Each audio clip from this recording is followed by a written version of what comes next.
5 tahun. 5 tahun aku merindukan rumah ini, merindukan wajahnya.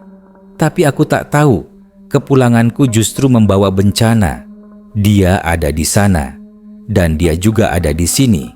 Yang mana istriku? Dan siapa dia?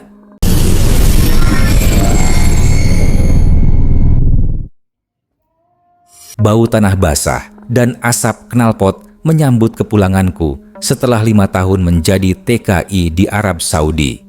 Udara malam yang lembab di desa Sukamaju terasa begitu akrab, namun ada sesuatu yang janggal. Di depan rumah sederhana yang kurindukan, bayangan 2 sosok wanita menyambutku.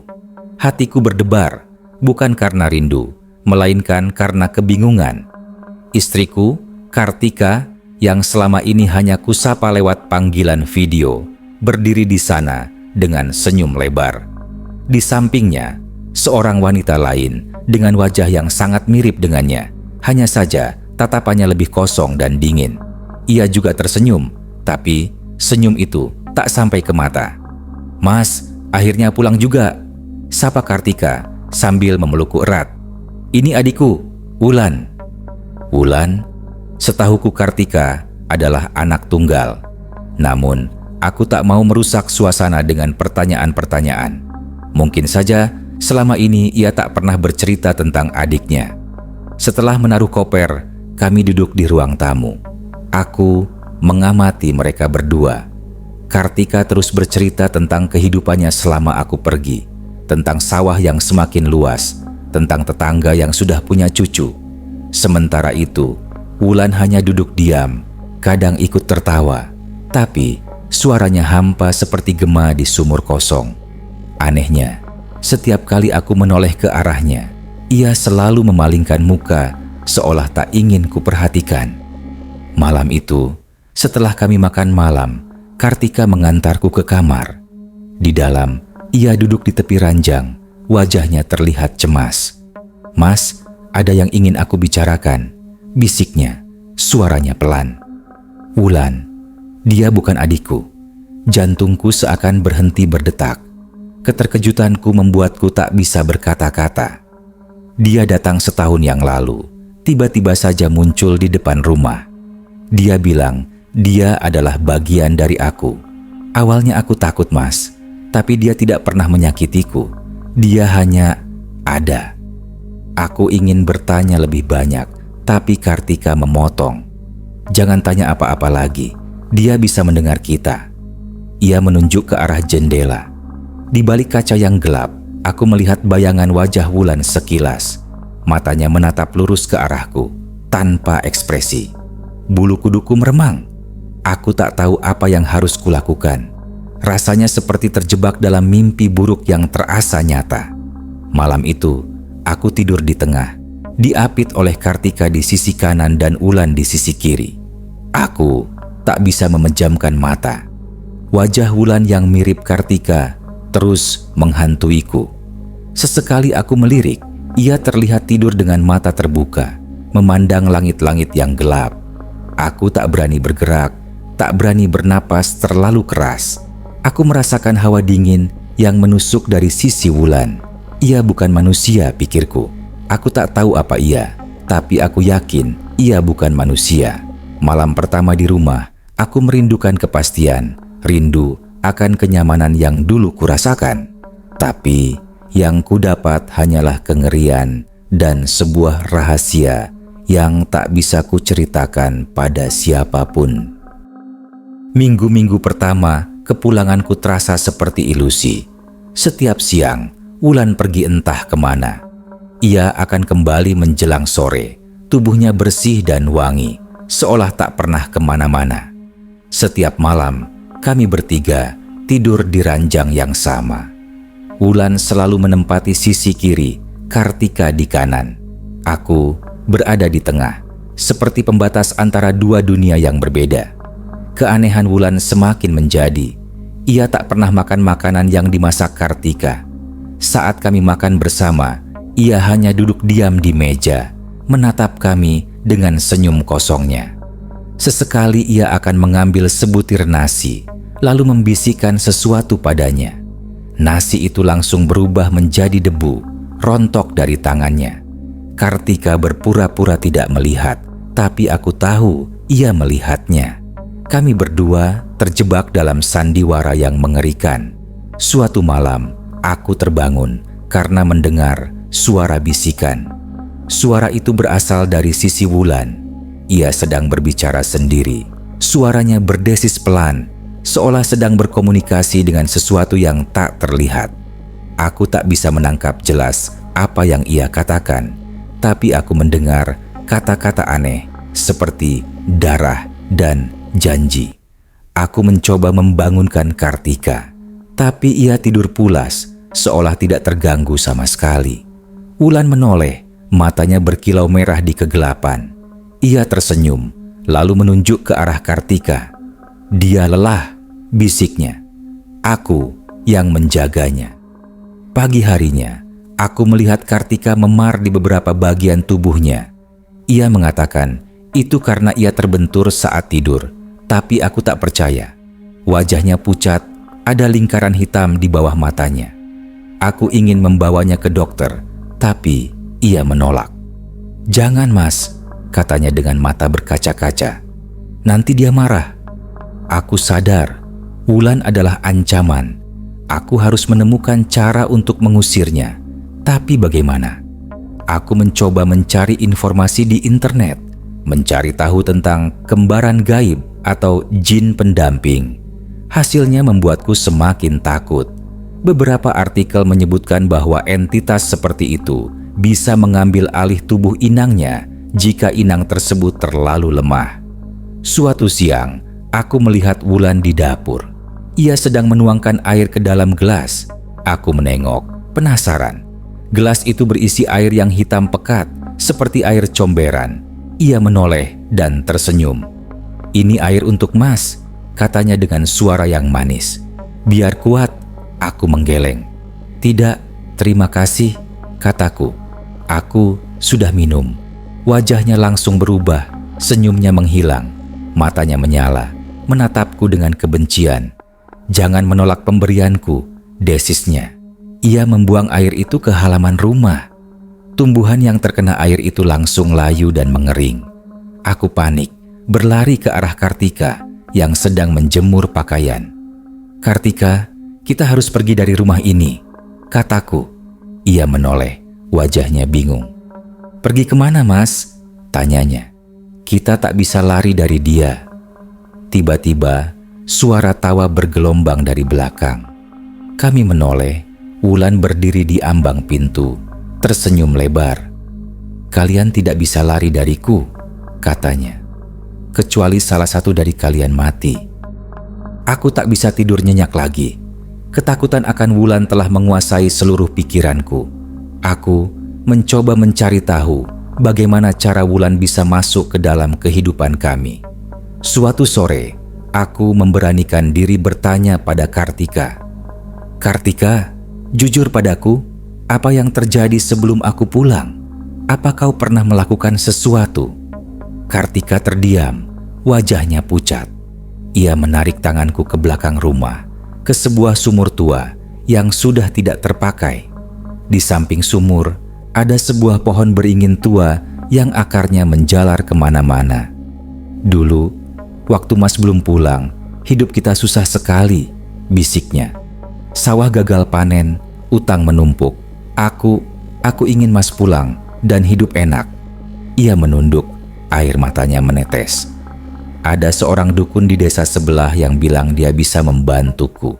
Dia bilang ada cara untuk membuat Mas sukses dan kaya. Caranya, aku harus berjanji untuk memberi makan sesuatu yang gaib, memberinya sebagian dari diriku." Ternyata, Kartika pernah melakukan pesugihan. Ia harus memberi makan jin itu dengan kembarannya yang akan muncul. Tapi, ia tidak sadar bahwa yang dimaksud adalah kembaran yang akan mengambil alih hidupnya secara perlahan. Kini aku mengerti, Wulan adalah jelmaan jin itu. Aku merasa jijik sekaligus kasihan. Istriku, orang yang kucintai, rela menjual dirinya demi kesuksesan Semu. Aku ingin memaafkannya, tapi rasa marahku terlalu besar. "Kenapa Kartika? Kenapa kau melakukan itu?" tanyaku. Ia hanya menangis, tak bisa menjawab. Malam itu, Wulan datang ke kamar dengan membawa sesajen. Ada bunga melati, kemenyan, dan segelas air. "Aku harus memberinya makan," bisiknya. "Kalau tidak, dia akan mengambil nyawamu." Jantungku berdebar kencang. Aku melihat ke arah Kartika. Wajahnya datar, seolah sudah terbiasa dengan ritual mengerikan ini. Wulan mulai merapalkan mantra. Suaranya berubah menjadi desisan tajam yang menusuk telinga. Kemenyan yang ia bakar mengeluarkan asap hitam pekat, memenuhi ruangan. Aku merasa pusing, mual, seolah ada sesuatu yang mencekik leherku. Aku melihat bayangan hitam besar keluar dari tubuh Wulan. Ia berdiri di belakang Kartika, menatapku dengan mata merah menyala. Aku tak bisa bergerak, tak bisa berteriak. Aku hanya bisa memandang ngeri. Bayangan itu menunjuk ke arahku, lalu tertawa terbahak-bahak. Tawa itu menggema di seluruh ruangan, membuat bulu kuduku meremang. Paginya, aku bangun dengan tubuh lemas. Kartika terlihat lebih sehat, lebih segar. "Lihat Mas," katanya. "Dia membuatku kuat. Dia akan membuat kita kaya." Aku tak bisa berkata-kata. Ia sudah terpengaruh. Ia sudah menjadi budak jin itu. Aku harus melakukan sesuatu sebelum semuanya terlambat. Aku harus mencari cara untuk menghentikan ritual ini, untuk mengusir jin itu dari rumah kami. Aku memutuskan untuk mencari bantuan. Aku tidak bisa menghadapi Wulan sendirian. Aku pergi ke desa sebelah, menemui seorang kiai yang terkenal, bisa menyembuhkan penyakit gaib. Awalnya, ia menolak permintaanku. "Itu bukan penyakit biasa," katanya. "Itu perjanjian darah. Jin itu sudah terikat dengan istrimu." Aku memohon, menceritakan semua yang terjadi. Akhirnya, kiai itu setuju untuk membantuku. Ia memberiku sebuah kalung yang terbuat dari kayu stigi dan beberapa ayat suci yang harus kubaca. "Jin itu benci dengan benda suci dan ayat-ayat Al-Quran," katanya. "Tapi kau harus berhati-hati. Ia akan tahu engkau mengkhianatinya." Aku kembali ke rumah dengan hati-hati. Aku tak memberitahu Kartika atau Wulan tentang rencanaku. Aku hanya pura-pura bersikap biasa. Malam itu, kami bertiga tidur di ranjang yang sama. Aku meletakkan kalung stigi di bawah bantal. Aku merasakan hawa dingin yang menusuk dari sisi Wulan. Ia seolah tahu apa yang kurencanakan. Ia memutar kepalanya, menatapku dengan mata yang menakutkan. "Mas, kenapa?" bisiknya. "Kenapa kau ingin mengusirku? Aku hanya ingin menjagamu." Aku tak menjawab, hanya memejamkan mata. Wulan tertawa. Tawa itu menusuk telinga. Aku merasakan sebuah tangan dingin mencengkeram kakiku, menarikku ke bawah ranjang. Aku berteriak, tapi suaraku seolah tersedak di tenggorokan. Tiba-tiba, Kartika bangun. Ia melihat Wulan yang sedang tertawa dan aku yang sedang ditarik ke bawah ranjang. "Wulan, hentikan!" teriaknya. Ia mencoba menarik tanganku, tapi ia tak sekuat Wulan. "Tidak, Kartika," bisik Wulan. "Biarkan dia pergi. Dia tidak pantas untuk kita." Aku melihat ke arah Kartika. Wajahnya yang pucat kini berubah menjadi merah padam. Matanya berkaca-kaca. Ia melihat Wulan dan aku bergantian. Ia harus memilih. Aku melihatnya mengambil sebuah pisau dari bawah bantalnya. Pisau yang biasa ia gunakan untuk memotong buah. Ia menatap pisau itu, lalu menatap Wulan. Wulan tersenyum sinis. "Kau mau bunuh aku, Kartika?" tanyanya. "Kau tidak bisa membunuhku. Aku adalah bagian dari dirimu." Tiba-tiba, Kartika berteriak. Ia menusukkan pisau itu ke perutnya sendiri. Aku terkejut. Wulan juga terkejut. Darah segar mengalir dari perut Kartika, membasahi sprei. "Jika aku tidak bisa mengusirmu, maka aku akan bunuh diri, teriaknya. Kau tidak akan bisa hidup tanpa diriku. Wulan berteriak, suaranya melengking. Tubuhnya bergetar, lalu menghilang menjadi asap hitam. Aku langsung memeluk Kartika yang sudah lemas. Maafkan aku, Mas, bisiknya, suaranya pelan. Aku mencintaimu. Lalu ia menutup matanya. Aku menggendongnya keluar, membawanya ke rumah Kiai. Sepanjang jalan, aku menangis. Aku tak tahu apa yang akan terjadi, tapi aku tahu satu hal, Wulan sudah pergi. Namun, apa yang harus kulakukan sekarang? Kiai itu menggelengkan kepala saat melihat Kartika. Luka ini bukan luka biasa, katanya. Ini luka perjanjian. Ia harus disembuhkan secara spiritual. Aku menunggu di luar, hatiku cemas. Aku tak tahu apa yang akan terjadi pada Kartika. Aku hanya bisa berdoa. Setelah beberapa jam, Kiai itu keluar. Ia sudah aman, katanya. Tapi ia akan pingsan selama beberapa hari. Ia harus istirahat. Aku masuk ke dalam, melihat Kartika yang terbaring lemah.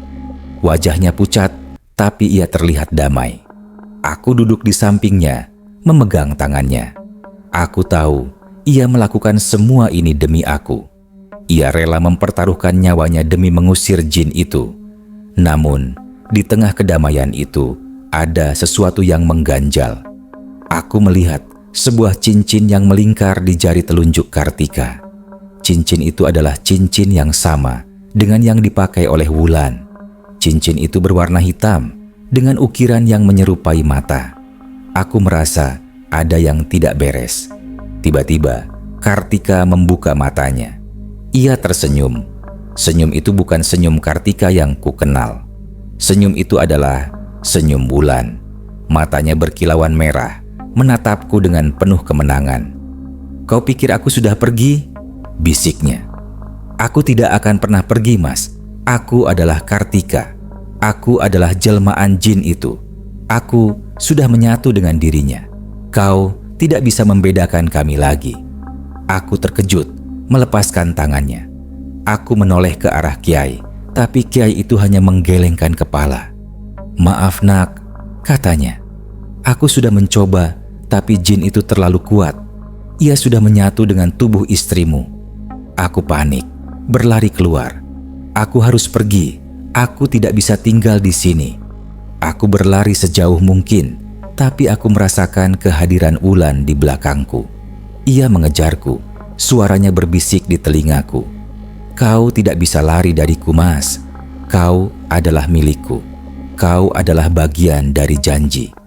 Aku berlari ke tengah sawah, tak tahu harus kemana. Aku melihat ke belakang, melihat Wulan berjalan perlahan, tersenyum lebar.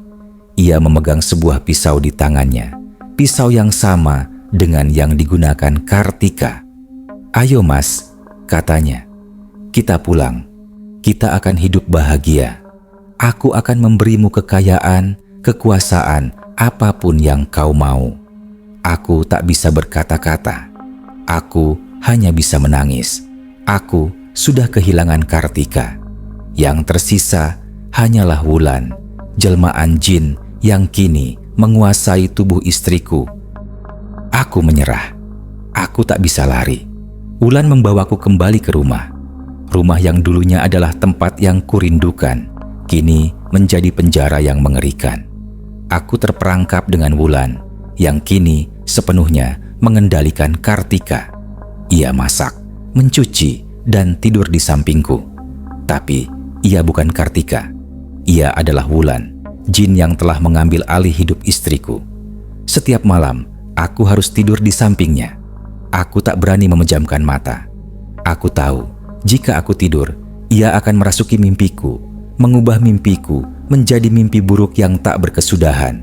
Aku melihatnya di cermin, senyumnya dingin, tatapannya kosong. Kadang, aku mendengar suara Kartika yang samar-samar, seperti gema dari masa lalu. Mas, tolong aku, bisiknya. Tapi, suara itu langsung lenyap, digantikan oleh tawa Wulan yang mengerikan. Suatu hari, aku melihat Kartika atau Wulan duduk di tepi ranjang. Ia sedang menyisir rambutnya. Rambutnya yang panjang dan hitam terlihat sangat indah. Tapi ketika ia menoleh, aku melihat matanya yang menakutkan, matanya yang berkilauan merah. "Mas, kenapa kau tidak mencintaiku?" tanyanya. "Aku sudah melakukan segalanya untukmu. Aku sudah membuatmu kaya. Aku sudah membuatmu kuat. Kenapa kau tidak mencintaiku?" Aku tak bisa menjawab. Aku hanya menunduk. Aku tahu ia bukanlah Kartika. Ia adalah makhluk yang tak memiliki hati. Ia tak bisa mengerti cinta. Ia hanya tahu tentang janji, tentang pengabdian, tentang kekuasaan. Wulan mengangkat kepalaku, menatapku dengan mata yang menakutkan. "Kau harus mencintaiku," katanya. "Jika tidak, aku akan mengambil semua yang kau miliki. Aku akan mengambil kekayaanmu, kekuasaanmu, bahkan jiwamu. Aku tahu, aku harus mengakhiri semua ini. Aku tak bisa hidup seperti ini." Aku mengambil pisau dari bawah bantal, pisau yang sama dengan yang digunakan Kartika. Aku menatap Wulan atau Kartika di depanku. Ia tersenyum, seolah tahu apa yang akan kulakukan. "Kau ingin membunuhku?" tanyanya. "Kau tidak bisa. Aku sudah menyatu dengan istrimu. Jika kau membunuhku, kau juga membunuh istrimu." Aku menggeleng. "Aku tidak akan membunuhmu," kataku. "Aku akan membunuhku." Wajah Wulan terkejut. Ia melihatku, lalu melihat pisau yang kupegang. Ia mulai berteriak, suaranya melengking. Ia mencoba menghentikanku, tapi aku terlalu cepat. Aku menusukkan pisau itu ke jantungku. Wulan berteriak, "Tidak!" Tubuhnya bergetar, lalu menghilang menjadi asap hitam. Aku jatuh ke lantai, darahku mengalir deras. Aku melihat ke atas, melihat Kartika tergeletak di lantai. Tubuhnya kembali normal. Ia membuka matanya, menatapku dengan wajah pucat. "Mas," bisiknya, suaranya pelan. "Apa yang terjadi?" Aku tersenyum, air mataku menetes. Aku sudah bebas," kataku. Lalu, aku menutup mata. Aku terbangun di sebuah ruangan putih. Aku melihat Kartika, dia ada di depanku. Dia tersenyum. "Mas, sudah lama ya aku tidak bertemu kamu," katanya. Aku memeluknya erat. Aku tahu, ini bukan mimpi. Ini adalah akhir. Aku sudah mati, dan aku bersama istriku di dunia yang berbeda. Tapi, aku merasakan sesuatu yang aneh. Aku melihat Wulan. Dia duduk di samping Kartika. Ia tersenyum. "Jangan lupakan aku, Mas," bisiknya. Aku tak bisa berkata-kata. Aku tahu, Wulan tidak akan pernah pergi. Ia adalah bagian dari Kartika, bagian dari diriku, bagian dari perjanjian yang tak bisa dihindari. Aku sudah mati, tapi ia masih ada. Jadi, lain kali kamu merindukan seseorang yang jauh, pastikan kamu tahu siapa yang akan kamu temui saat dia pulang. Karena terkadang yang kamu rindukan bukanlah dirinya, tapi sesuatu yang menantimu di balik wajah yang kamu kenal.